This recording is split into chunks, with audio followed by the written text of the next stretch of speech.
যাত্রাবাড়ি থানার বিবির বাগিচা এলাকা থেকে বৈষম্য বিরোধী ছাত্র জনতার উপর হামলা চালানো হেলমেট বাহিনীর অন্যতম সদস্য মোহাম্মদ মনিরুল মোশাররফ ওরফে শুভ্রকে আমরা দেশীয় অস্ত্রশস্ত্র সহ গ্রেপ্তার করেছি।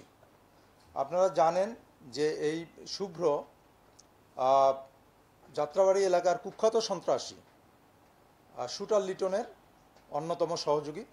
আমরা তাকে বিবির বাগিচা এলাকার তার শ্বশুর বাড়ির থেকে আমরা গ্রেপ্তার করেছি এবং তার সেই বাসার টেলিভিশনের যে ক্যাবিনেট ছিল তার ভিতরে এই দেশীয় অস্ত্র এবং তার হকি স্টিক, হেলমেট, তারপরে লোহার রড ছিল, এগুলি ওখানে লুকানো ছিল এবং সে নিজেই তার দেখানো মতে আমরা সেগুলি উদ্ধার করেছি।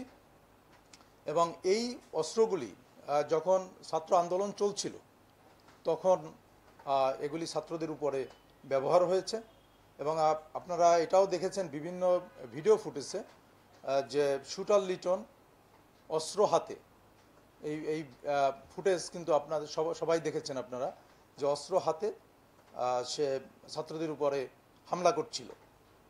তো সেই শুটার লিটনের অন্যতম সহযোগী হলো এই মনিরুল ইসলাম মোশাররফ।